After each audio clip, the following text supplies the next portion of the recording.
우주 최고의 시사주간지 한겨레 21을 만드는 4명의 기자가 모였습니다. 1, 2, 3, 4. 기자 지금 시작합니다.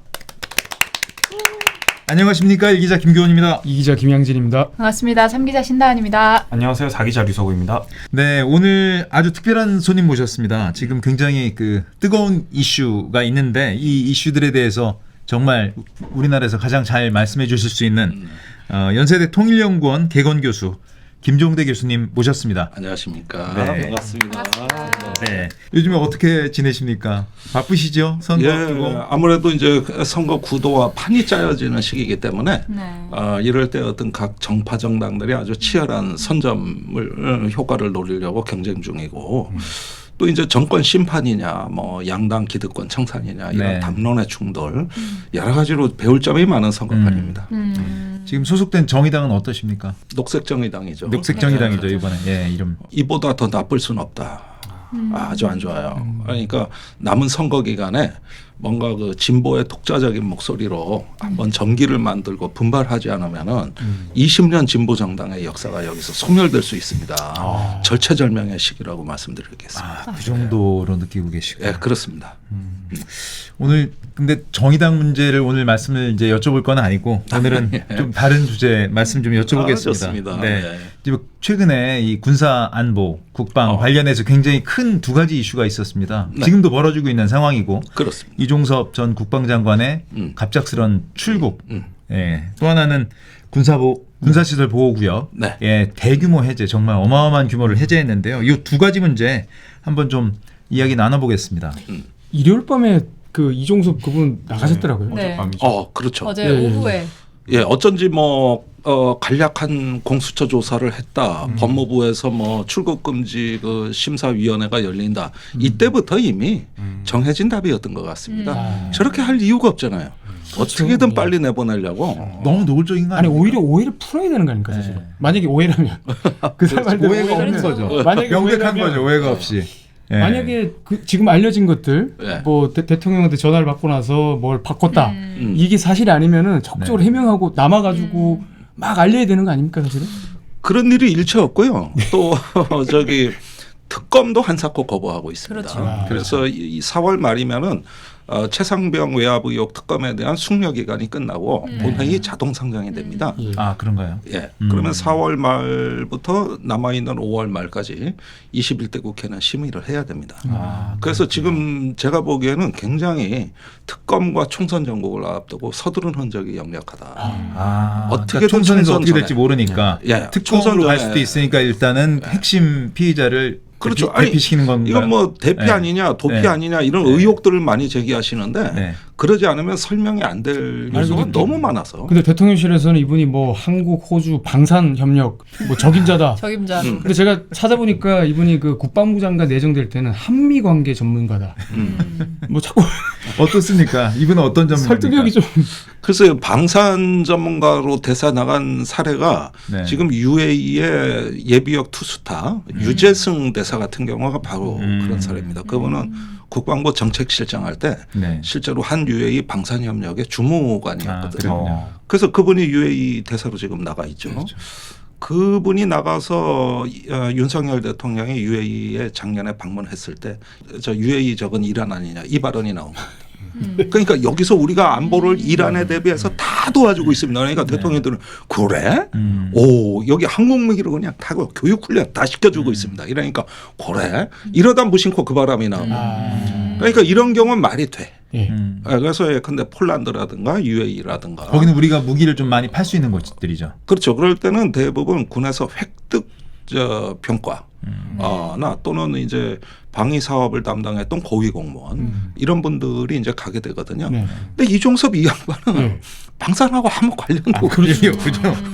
없죠. 무슨 근거로 방산 전문가라고 얘기한 겁니까? 그걸 이제 물어볼 기회를 안 주시니까. 아니 이게 뭐 그냥 대충 말해놓고는 네. 적임자다. 내가 말했으니까 알아들어. 네. 거의 그런 못 분위기. 알아들어? 네. 너가 이상한 거야. 뭐 이런 분위기 아닙니까 지금? 그렇죠. 맞습니다. 예, 네. 갖다 네. 붙이면 뭐. 아니, 최근에 그 MBC 기사가 전 제일 충격적이었어요. 발신지 이태원로. 맞아요, 그래서, 맞아요. 예, 예. 전화가 왔고 등록자명은 대통령실이더라고요. 그렇습니다. 그러니까 예, 그 전화 뭐 내용은 알 수 없지만 요게 대통령의 지시에 어떤 명확한 증거로 우리가 받아들일 수 있을지. 자, 이제 하나씩 퍼즐이 맞춰지는데 그렇죠. 네. 원래 이거는 7월 31일 날입니다. 그 7월 30날 이종석 국방부 장관이 해병대 수사단장의 수사 결과 보고를 보고받고 결재한 날이고 이튿날 이제 7월 31일 날인데 그날 그 오전에 외교안보 분야 수석 보좌관 회의가 열렸어요. 수석 비서관 회의. 네. 거기서 이제 그 임기훈 국방비서관으로부터 국방 현안을 보고받았던 중에 최상병 건에 대해 경북경찰청에 이첩하기로 했다. 이런 보고가 끼어 있었다. 네. 그래서 그 보고를 받은 대통령이 국방에 관해 그렇게 경로하는 건 처음 봤다. 처음이었다. 국방장관 네. 바꿔 이렇게 전화 연결하라 그랬다. 이게 박정원 대령 진술서에 묘사된 네. 내용이죠. 네. 근데 MBC 보도 내용은 바로 그날 수석 비서관 회의가 막 종료될 무렵으로 보여지는 11시 45분에 네. 이태원로 용산으로부터 전화가 그렇죠. 왔다. 그리고 그 이후로 모든 상황이 급변했다. 그래서 11시 57분에 이번엔 국방부 장관이 해병대 사령관한테 전화를 한다. 네네. 이게 이첩 보류 지시거든요. 네네. 네. 그리고 나서 긴급 회의를 소집하는데 그게 2시 다 됐어요. 2시에는 우즈베키스탄 출장 때문에 국방부 청사를 떠나야 돼요. 그렇죠. 비행기 시간 맞춰야 돼요. 네. 국방부 장관의 일정이 있었죠 그때. 근데 얼마나 급했으면 출발을 못 하고 네. 1시 반에 시작된 회의가 계속 2시를 넘겨서 그때 해병대에 전화한 내용 중에 하나는 서울에 누구 해병대 장군 올라와 있는 사람 없냐. 그러니까 부사령관 정종범 부사령관이가 있습니다. 걔 빨리 국방부로 들어오라 그래. 그래가지고 들어가는데 그 시간이 2시 17분. 그러니까 벌써 출발해야 되는 시간에 17분이 지난 거예요. 근데 해병대 부사령관이 서울 어디 있다가 연락받고 국방부 장관실 왔어요. 이게 회의에 무슨 일입니까? 했더니 지금부터 내 말 잘 들어. 2가지 지시야. 첫째, 혐의자 이런 거 다 빼고 이런 혐의 사실, 혐의 대상자 다 빼. 2번째, 이첩 자체도 하지 마. 이렇게 2가지 지시를 내렸다고 구속영장에 기재가 돼 있거든요. 네. 그러면은 얼마나 급했으면 11시 45분 전화로부터 2시 17분까지 이 3시간 동안 모든 출장이고 뭐고 다 보류하고 네.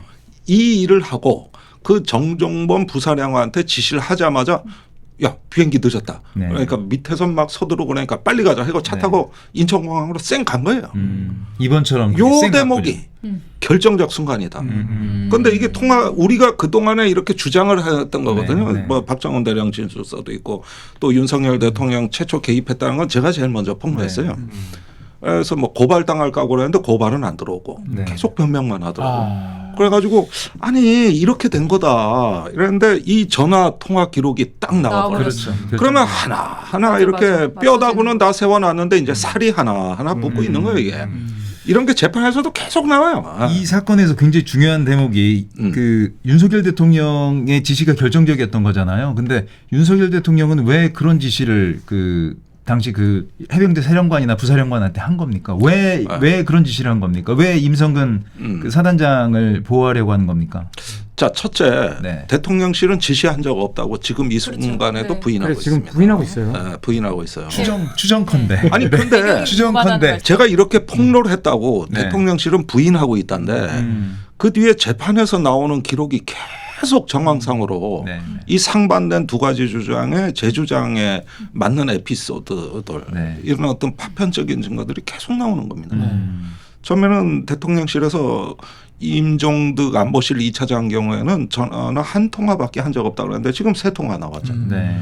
그리고 그 휴가 간 임종득 2차장이 왜 그렇게 긴급히 전화를 했으면 그것도 시간대 보면 다 요때 네. 전부 요때고 그리고 또 박지훈 군사보좌관 이종섭 장관하고 우즈베키스탄에 가서도 네. 끊임없이 확인을 하죠. 아, 그렇군요. 일사단장은 원래 보직 해임 결제하다가 지금 근무하고 있죠. 그러니까 대통령 지시는 경찰에 넘긴다 마다 이거 네. 얘기가 아니에요. 그럼 뭡니까? 왜 일사단장 자르냐? 왜 보직 해임하냐? 요 얘기를 한 거예요, 대통령. 그러니까 여기서 그래요? 계속 우즈베키스탄에서도 4차례 확인이 들어옵니다. 일사단장 근무 잘하고 있죠. 일사단장 출근했죠. 그러니까 아니 무슨 일사단장 근태를 우즈베키스탄에서 장관 보좌관이 체크를 합니까? 처음부터 관심사가 이거였대요. 이거는 포렌식에 나온 거예요. 그 1사단장을 지키고자 하는 이유에 대한 추측들도 조금 있었지 않습니까? 저는 압니다. 네. 예, 아직까지 그게 다 공개는 못 하고 있는데 네, 네. 일단 오늘 이 자리에서는 보이지 않는 손이 있었다고만 말씀드릴게요. 1사단장이 센 줄을 구명 로비 라인으로 잡았다. 아주 센 줄이요. 센 줄을 그러면 잡았다. 떠오르는 사람이 있는데요. 뭐 더 이상 말하면 이제 요 고발당하실 프로가 것 같은데. 조금 네, 위험해질 수 맞섰을까요? 있습니다. 알겠습니다. 제가 고발을 2번이나 당한 사람이지만은 윤 대통령이 개입했다고 했을 때 난 이튿날 바로 고발 들어올 줄 알았어요. 안 들어오고 있고 그래서 이걸 제가 지금 적절하게 이제 외주를 타셔야 되는군요. 드시기 좋게 익혀드리겠습니다. 아직은 언제쯤 남았습니다. 읽는 겁니까 대략? 그거는 또 제가 9년 아주 중입니다. 9년 중. 그런가요? 정무적 판단이 있고 네. 이렇게 자꾸 증거가 나오고 황당한 일이 벌어지면은 자연스럽게 밝혀집니다. 네. 대통령실에선 누가 전화한 걸로 추정하십니까? 저는 그 장관한테 전화한 것은 추정컨대 네. 대통령이 경로에서 국방장관 전화 연결해라 네, 네. 이렇게 말했던 그 전화가 네. 시기점으로 봤을 때는 비슷하다. 네, 네. 대통령의 우선 전화라는 심증. 그래서 그게 또 아니라 하더라도 네. 최소한 그 수석 비서관의 회의에 참석자 중에 한 사람일 겁니다. 누굴까요? 그러면 대통령 아니면 안보실장도 있고 또 국방비서관도 있고. 근데 이후의 행동을 보면은 대통령이 직접 전화가 아닌가 하는 생각이 많이 들더라고요. 그렇게 막 당황해하고 뭐 네. 그런 오바 비슷하게 뭐 근태를 체크한다든가 이런 거 보면 네. 직접 연결고리가 아니고서는 어떤 설명이 안 되거든요. 지금 뭐 맞습니다. 또 보낸 것도 네. 자기가 안 시켰는데 만약에 수석 비서관이 알아서 했으면 굳이 저분 그냥 조사해서 빨리 해명하라 그러지 왜 조사 못 받게 보내버릴까. 그러니까. 그런 합리적인 의심이 좀 들더라고요. 그렇습니다. 모든 게 임성근 1사단장의 보직해임 그 사실은 수사에 개입하겠다는 마음이고 봐주려고 했으면은 경북경찰청에 이첩한 다음에 해도 돼요. 그렇죠. 네. 얼마든지 물타기 수사 가능합니다. 지금 이 정부가 잘하는 게 그것밖에 없는데. 경찰도 뭐 다 생각하고 있고요. 다 잘하는데 그런데 네. 제가 이런 류의 사건을 자주 봤어요. 그 대부분 경찰의 혐의 대상자로 이첩되면 부대 지휘가 안 돼요. 그래가지고 그럴 땐 보직을 바꿔주는 겁니다. 네.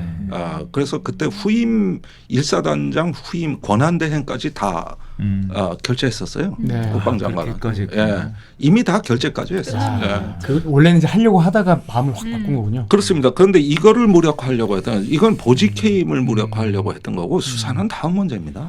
이 수사가 그렇게 제대로 보시는 되냐 안 되냐. 보직 해임을 그러니까 원래 정상적으로 진행된 것을 뒤집으려 했던 것도 직권남용죄가 됩니까?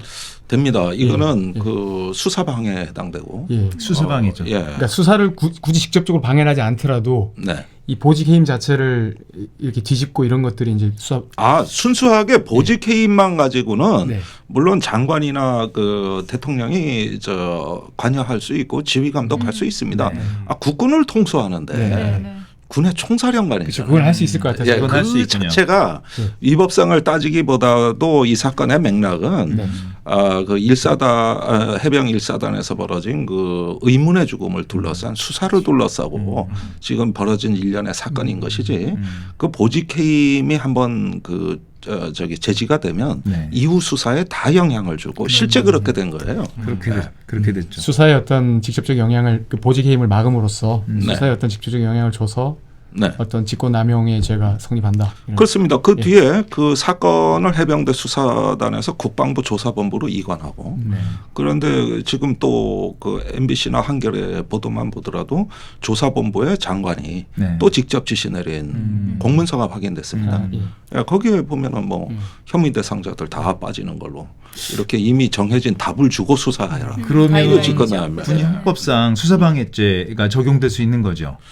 요거는 군형법 사안이 아닙니다. 뭡니까? 세 가지 범죄, 사망 사건, 네. 그다음에 입대전 범죄, 성추행은 네. 이거는 이제 민간 네. 경찰 소관이고 물론 군 형법을 준용하더라도 민간 소관이고 그래서 이 군 수사기관이 그때부터는 할 수 없게 돼 그러니까 있습니다. 수사방해도 그러면 그러니까 민간 형법에 그냥 일반 형법의 수사방해입니까? 둘 다입니다. 그러니까 네. 이첩된 사건을 불법적으로 회수해왔거든요. 회수해봤죠. 여기서부터 수사방해라고 할 수 있겠습니다. 이 군형법에는 지체 없이 이관하라. 여기까지 끝입니다. 그렇죠. 여기서 더 이상 없어요. 권한이. 그리고 지체 없이라는 게 중요해요. 이건 군 수사 군사 경찰령에 나오는데 사건을 인지한 즉시 기본 조사 검시를 해서 지체 없이 민간 경찰에 이관해라. 이래 돼 있는데 이 사건이 발생하고 물경 보름 가까이 지나서 일단 뭐 수사 대상이 많다 보니까 보름 가까이 지나서 네. 수사 보고서가 장관 결재를 받고 이첩이 된 겁니다. 저기 됐죠. 그런데 이걸 와서 다시 탈취해 가지고 그렇죠. 네. 지금 이 순간까지도 제대로 된 수사가 이루어지지 않고 있어요. 네. 그렇죠. 그러면은 어떤 시민이 사망한 의문의 죽음의 사건에 대해서 아니 국가 수사기관이 수사를 이렇게 지체한다는 게 말이 됩니까? 그렇습니다. 그 수사 방해의 혐의자는 그러면 국방부 장관과 대통령이 되는 겁니까? 일단은 대통령은 의혹 대상이고 네네. 대통령실 전체가 동원됐습니다. 저기 안보실 2차장, 국방비서관, 공직기강 비서실에 파견 나가 있던 경정. 통화 기록이 나온 사람만 이 정도. 아 그렇게 많이. 그래서 난리가 거기 났던 거구나. 난리가 난 거예요. 난리가 난 거고요. 국세통이요. 지금 뭐 포렌식에 나온 통화 기록만 이게 수십 통이에요. 난리가 난 거예요. 갑자기 다시 그 보이지 않는 손이 누군지 너무 궁금합니다. 예. 제가 언젠가 다 그리고 특검이 이제 앞두고 있기 때문에 이제 그때까지 이제. 그러니까 이유가 좀 궁금합니다. 왜 임성근이 그 해병대 그 1사단장을 해야 하는 건지 그 이유가 좀 궁금한데요. 이유는 뭘까요? 그 재작년 7월에 폭우가 내렸습니다. 네. 그때 신림동 그렇죠. 반지하방에서 네. 그 한 노인이 빠져나오질 못해 사망을 했는데 그렇죠. 네. 대통령이 아크로비스타에 갇혀서 못 갑니다. 집 밖으로 못 나와요. 그렇죠. 예. 난리 났었죠. 다음 날 그때. 거기 반지하방에 있는 신림동에 가서 또 엉뚱한 말을 해가지고 그 쭈그리고 앉아가지고요. 그렇죠. 네. 이것 때문에 굉장히 여론이 안 좋았습니다. 좋았죠. 그렇죠. 바로 그날 오후쯤이었던 것 같은데 위기관리센터를 방문한 윤석열 대통령한테 네. 안보실 2차장이 대형 화면에 네. 그 해병대가 상륙돌격 장갑차로 네. 포항 시내를 누비면서 물 속에서 구조 활동하는 장면을 그 보여. 기사도 엄청 많이 나왔어요. 그래가지고 그때 군 내에서 도는 말로 해병 1사단이 대통령 살렸다 이럴 정도였어요. 그러자 보고받고 다다음 날인가 대통령이 포항으로 가요. 거기서 1사단장이 격려하며 열심히 하겠습니다 이러는데 잘했어 이러는데 그 이듬해 7월에 또 비가 온 거야. 그렇죠. 또 이번에도 폭우야. 그렇죠. 그런데 이번엔 장소가 경북 예천 쪽에 네. 산사태가 나고 주민이 네. 실종됐단 말이에요. 그러면은 거기는 급물살 강물이기 때문에 상륙돌격 장갑차가 못 들어가요. 그렇죠. 굳이 집어넣은 거예요. 그렇죠. 들어가서 몇 분을 견디질 못하고 나왔죠. 나오는데 다음 날 신문엔 아니나 다를까 또 사진이 상륙돌격 나왔죠. 장갑차 네.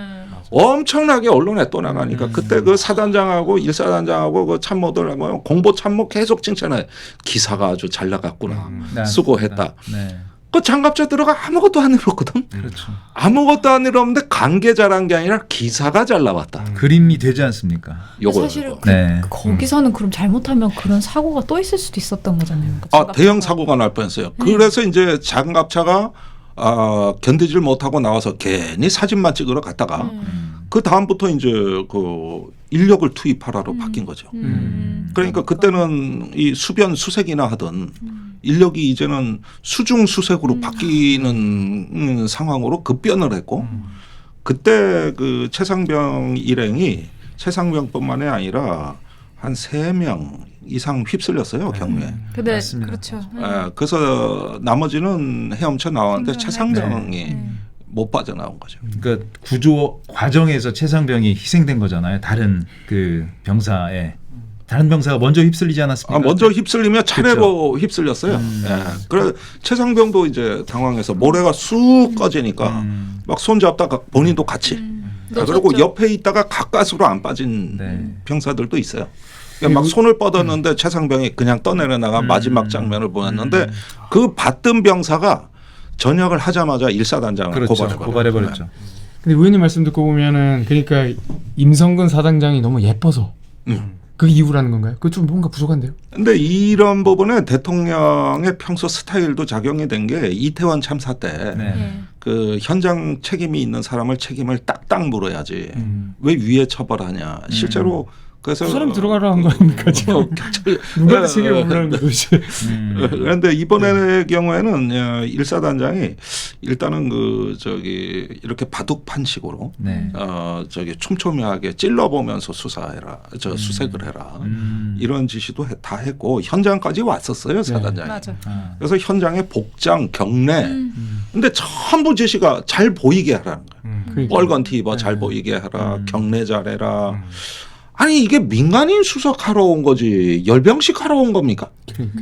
경북 예천 산골짜기에 거기서 잘 보이면 어쩔 거고 경례자란 뭐야 다 언론 그렇죠. 그거 의식한 자기 공명심에 이제. 전부 다 그 내용이야.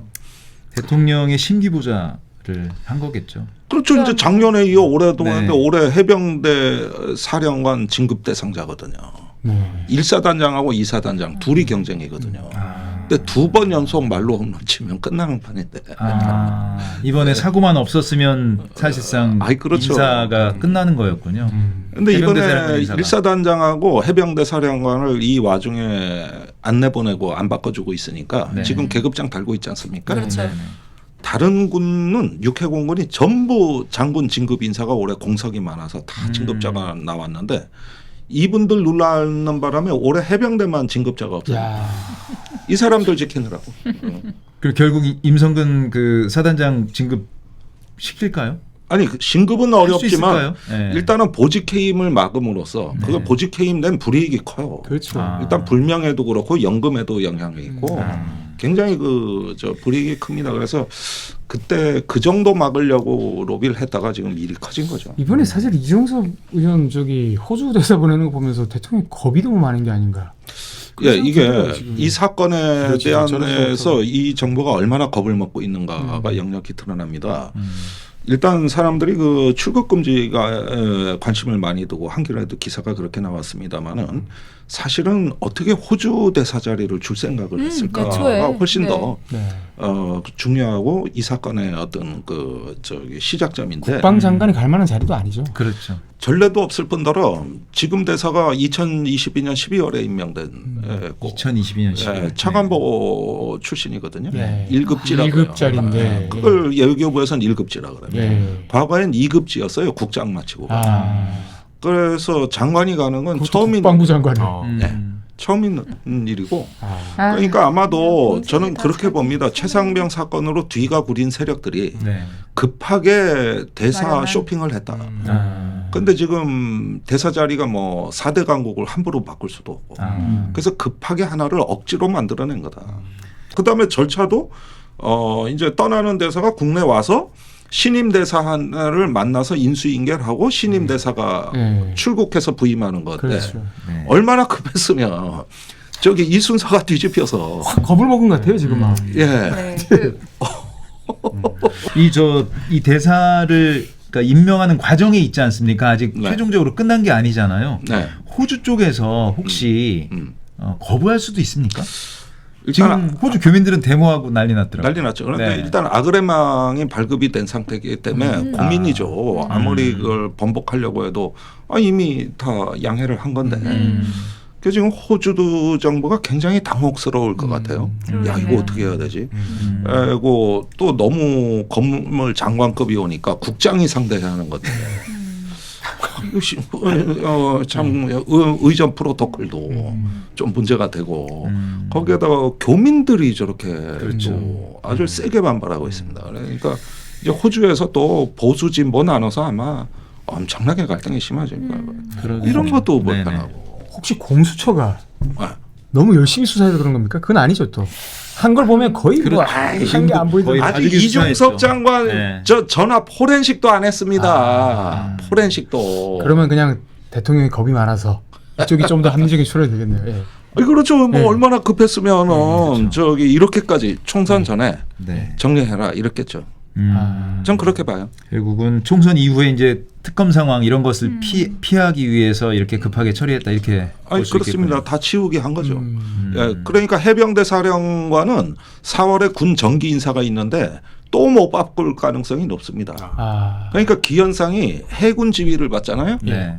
해군 참모총장이 해사 동기생이 온 거예요. 아 이제는 심지어 적정을 그러면 해서 어떻게 되냐? 동기생한테 네. 지휘하는데 네. 이거 세상에. 군이나 검사에서는 있을 위계질가 수가 없죠. 중요한데 동기생이 이미 해군 총장 일을 하고 지금까지 있어요. 이런 적이 없는 거 아닙니까? 없어요. 예. 어떻게 해? 동기생이 자기 상관이야? 예. 그래가지고 지금 그만두고 싶은데 못 그만두시는 그럴 수 있겠네요. 그만두고 싶은데 저 같으면 그만두는 당장 건가요? 그만. 해병대 사령관이면 사실은 뭐 인생이 성공한 거니까. 예. 사실. 알겠습니다. 이번에 전국적으로 해제하는 군사시설 보호구역의 규모가 1억 300만 평이 됩니다. 어떻습니까?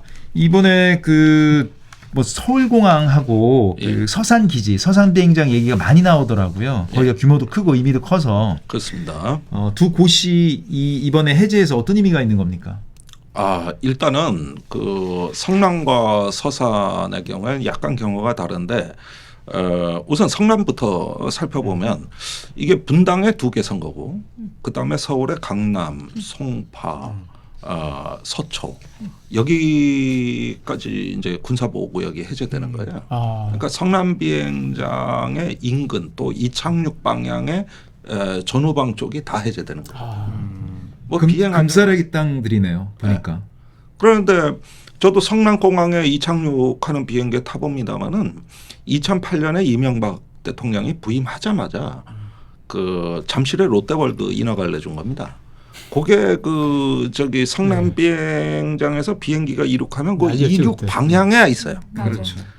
그래서 김영삼 대통령 때 아들 차남 김현철이 개입해도 허가가 안 난 거고 김대중 대통령 안 되고 노무현 대통령은 해주라고까지 그랬어요.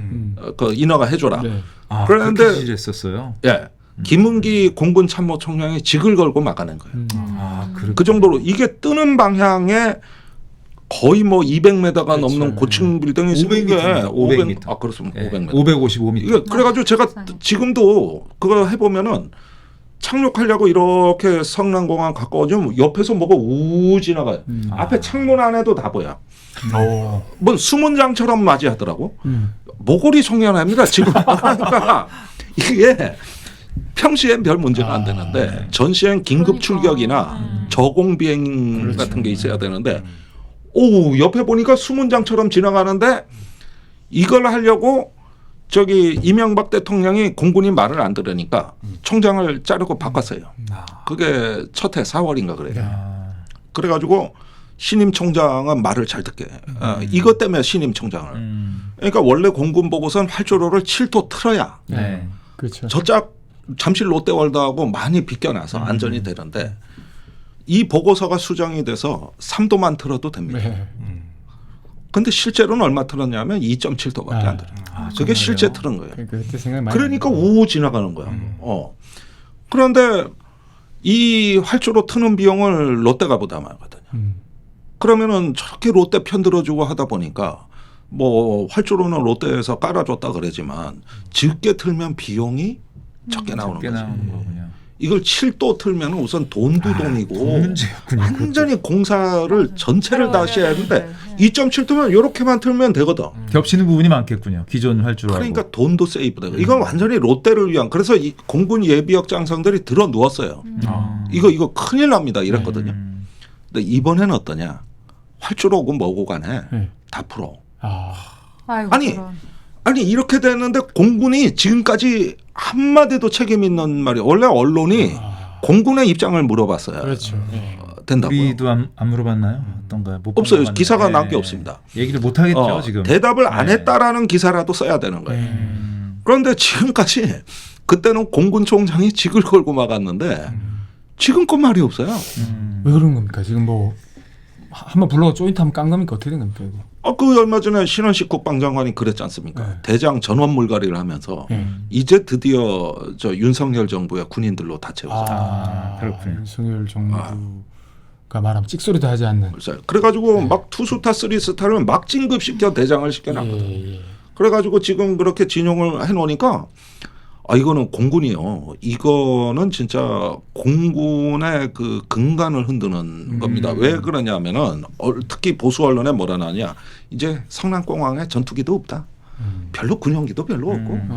그래가지고 뭐 틀건 말건 뭐 큰 지장 없다 그랬는데 아니 거기엔 금강백도 한국군 정찰기가 다 거기 있고 금강 정찰기는 영상 정보, 백도 정찰기는 신호 정보.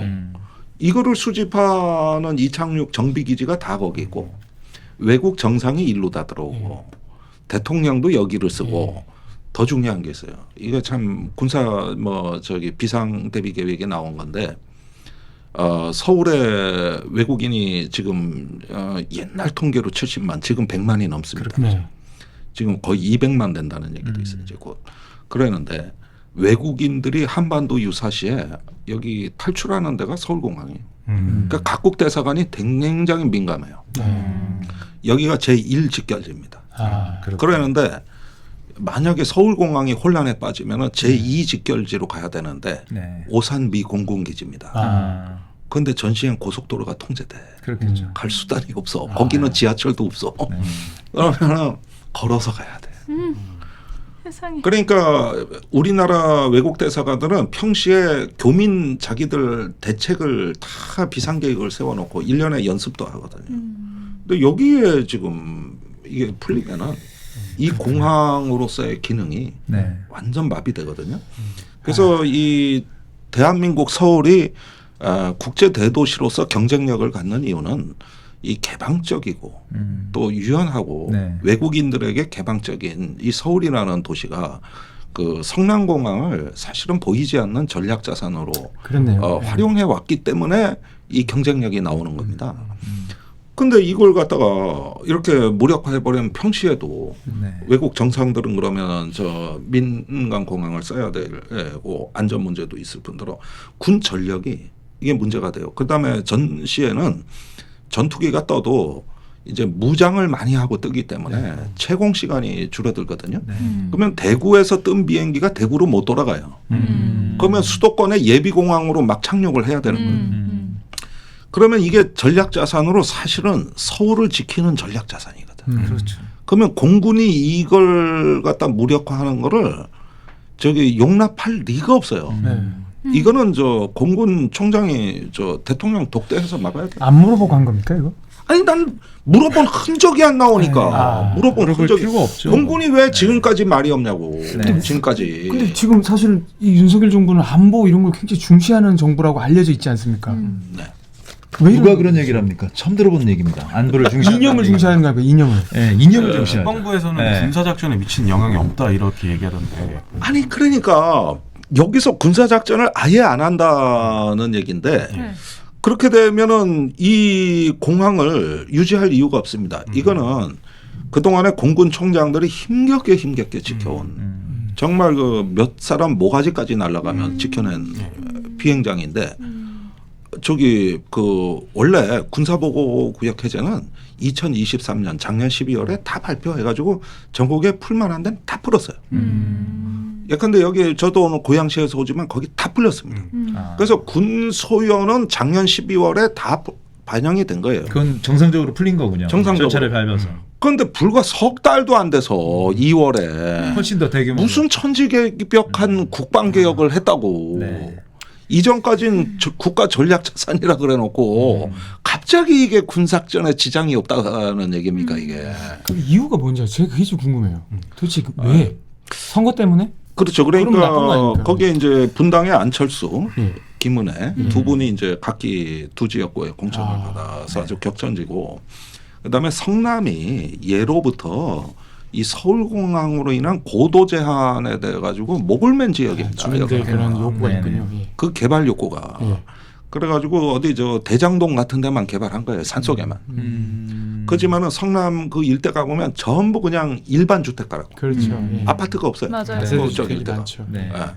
그러면 이걸 재개발할 수 있는 거 어마어마한 거고. 그렇겠네요. 그래가지고 이 지역에 엄청난 수건입니다. 그래서 만약에 정말로 그 지자체나 그 주민들의 개발 욕구를 해소하고 우리가 좀 국가 경기를 부양하려고 했다면은 이런 문제에서 성남공항이 문제라면 대안을 마련했었어야 됩니다. 대안 없이 했군요 이거는. 없어요. 그러니까 김포공항이나 네. 그쪽에 이제 민간 여객기를 뭐 인천공항을 확장해서 그리로 보내고 네네. 김포공항을 성남 비행장 네. 쓰는 그 용도로 쓰겠다든지 아. 뭔가 이게 군사적인 대안을 검토하고 했었어야 돼요. 근데 없잖아요. 없대요. 그냥 아무 대안이 없어도 아무 문제가 없대요. 그렇죠. 예. 뭐 대안이 없는 그럼 그동안에는 왜 대통령들이 좀 벌을 줘야 되겠네. 그동안에 오반 대통령들. 그러니까 예. 수십 년간 예. 아, 지금 뭐 시간이 저희도 제한돼 있어서 네. 저것도 그래. 한번 여쭤봐야 될 건데 서산 비행장은 어떻습니까? 네. 이게 이 우리나라가 이제 군사공항을 주로 미군하고 같이 많이 써요. 네. 그래가지고 MOU를 맺어가지고 이제 유사시에 미군 공군기가 들어오고 이렇게 해서 서로 쓰는데 이 서산 비행장은 유독 미군 접근을 막아놓은 한국군의 단독 기지로 전국에 몇 안 되는 기지입니다. 이거는 우리 어떤 그 저기 철저하게 자주적인 영역이고 여기에 F-16 전투기가 배치돼 있습니다. 그러면 F-16이 이제 그 원래 연평도 포격 사건 같은 때는 북한의 그 지상포 기지를 때리려면은 F-15가 출동해야 되거든요. 그러면 대구에서 뜨는데 네. 평소에는 공대지 무장을 안 합니다. 거기에 슬래미알이라고 하는 한 발에 20억 원짜리 미사일 2발을 달 수가 있거든요. 한 대당 한 발에 20억 원이에요. 근데 이걸 달면은 채공 시간이 30분밖에 안 돼요. 워낙 연료를 많이 못 실으니까.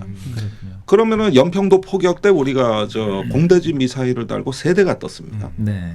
그런데 채공 시간이 짧으니까 바로 발사 명령을 못 받으면 네. 못 돌아가는 거예요.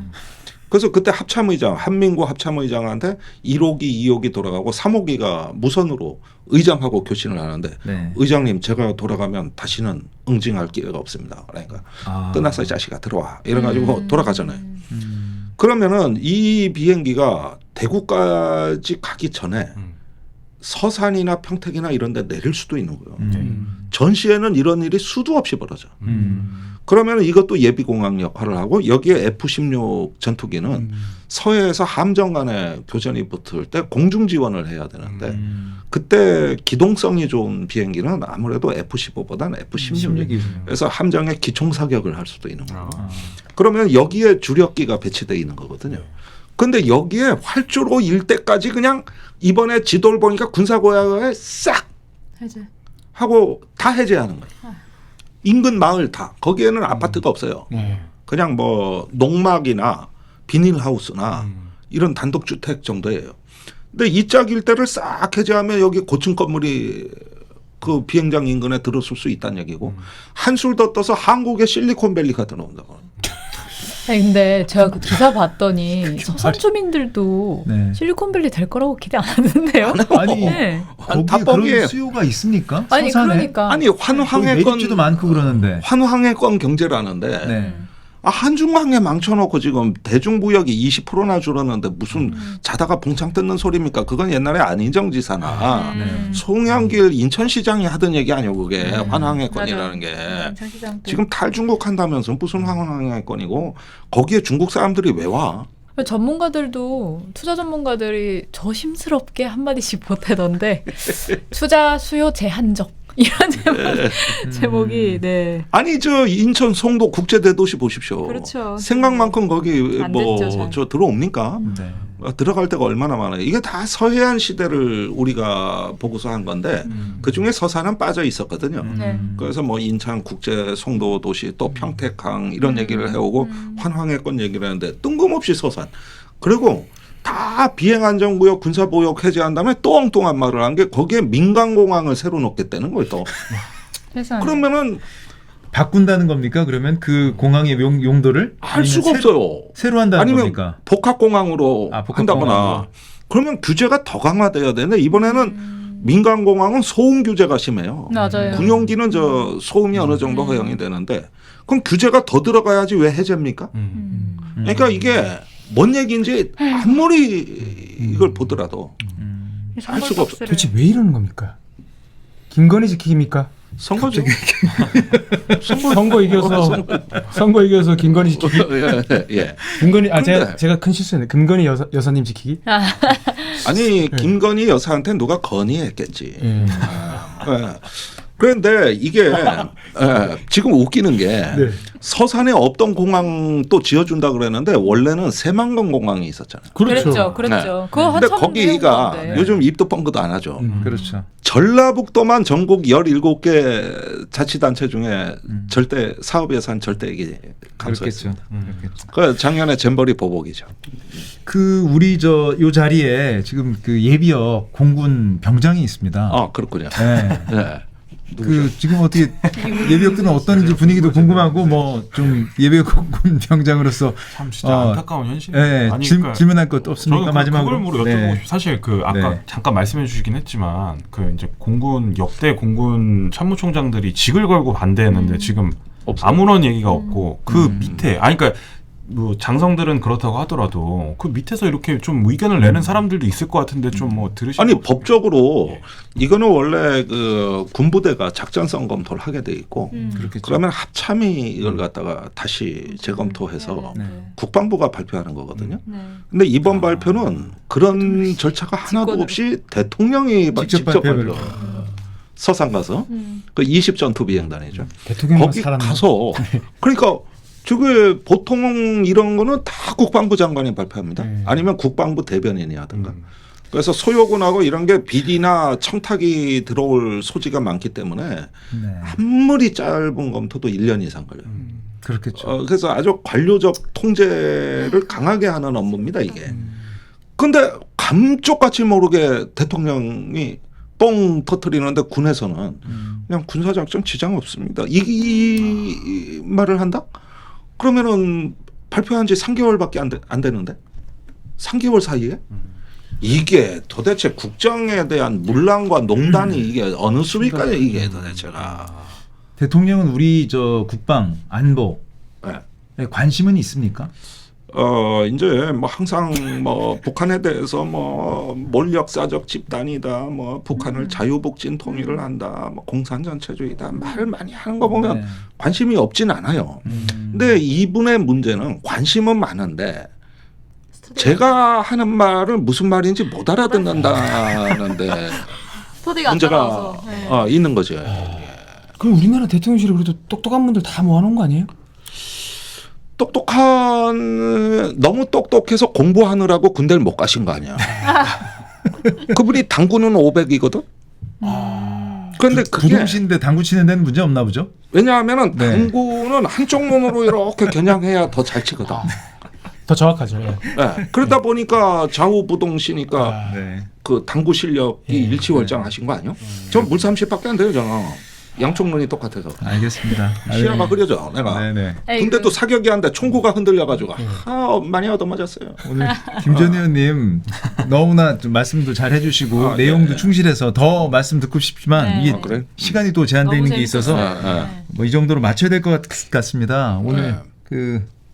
아니 저는 네. 그냥 이 군사 어떤 보호구역이라는 네. 게 지금도 사실은 뭐 우리가 그렇게 생각할 수도 있잖아요. 너무 뭐 많다 지역에서는. 근데 사실은 이게 지금 그러니까 최대한 지금 풀린 상태라는 거죠. 작년에 예. 제일 많이 역대급으로 풀린데 이번엔 초역대급으로 풀린 거고 이번에 제가 육군 얘기를 빼놨는데 그 포천이라든가 철원이라든가 그 그렇죠. 저기, 네, 그쪽이 많이 남양주라든가 이런 데 보면은 그 또 대규모로 풀렸거든요. 네. 경기도가 많이 풀렸는데 강원도 일부하고 그것도 사실은 그 사이에 육군 부대 통폐합이 그렇게 많이 그쪽 지역에서 됐다는 이야기를 우리가 들어본 적이 없고 또 거기는 군사 밀집 지역이기 때문에 그렇게 대규모 해제가 되겠냐 의문시되는 지역입니다. 네. 이건 육군 총장이 책임 있게 답변해야 돼요.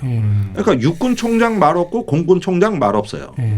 갑자기 군대가 뭐 어디 보따리 싸서 어디 뭐 외국으로 간 것도 아닌데. 네. 그럼 그러니까요. 이전에는 왜 안 풀었냐? 네. 네. 아무것도 변한 게 없는데. 그렇죠. 맞습니다. 거기에 대한 좀 설명을 해야 되는 거 아닙니까? 대통령이 나서서 설명하든 총장들이 나서 설명하든. 말 없어요. 제가 제일 한마디 기이하게 하면 생각하는 게 그냥 그겁니다. 해야 하는 예. 거죠 해야 지금. 되는. 이거는 반드시 군이 책임 있는 설명을 해야 되는데도 없습니다. 기자들도 네, 네. 답답합니다. 저 뭐 물어볼 기회가 없습니다. 아니 난 국회 국방위 위원들이 선거 때라지만 네. 저번엔 이종섭 장관 출국 맡겠다고 인천공항 갔잖아요. 그랬죠. 그렇듯이 지금 이 국방농단에 대해서는 긴급 대책 회의를 하셔야 돼요. 이거 선거 그럼요. 끝나서 이제 하다 보면 그때 가서 저 정부가 그땐 선거 때라 그랬습니다. 이렇게 되면은 이거는 그래서 저는 선거 이후가 더 걱정입니다. 이렇게 국토를 그냥 뒤흔들어 놓고 그 맞습니다. 후과를 어떻게 감당하시려고 이러냐. 이게 아주 부동산 포퓰리즘이 네. 이게 아주 나라를 거덜낼 상황입니다. 맞습니다. 오늘 정말 말씀 고맙습니다. 예. 너무 재밌었고요. 앞으로 좀 자주 모시겠습니다. 네. 자주 나와주세요. 시간 좀 아유, 내주십시오. 감사합니다. 오늘 뭐 어떠셨습니까? 아니 뭐 저기 사귀자 하니까 네. 사귀자라는 뜻으로 좀 살포시 다가오기도 하고 핵심을 찌르셨습니다. 처음으로 그런 이렇게 취지로 맞추셨습니다. 너무 네네. 다정한 또 장을 약간 빼딱하게 들으면은 사기를 사기치지 치는 않도록. 사람 사귀자 이렇게 들리기도 치시는 분들은 저희가 많이 다릅니다. 그렇군요. 아무게 뭐 그래서 아무게 알겠습니다. 저는 사귀자로 듣겠습니다. 네, 네, 고맙습니다. 네. 네, 앞으로 그 김종대 전 의원님과 우리 사귀어 보겠습니다. 잘 네. 나와주셔서 감사하고요. 네. 네, 고맙습니다. 좋은 말씀. 감사합니다. 감사합니다. 네, 오늘 1부는 여기까지 하겠습니다. 고맙습니다. 감사합니다.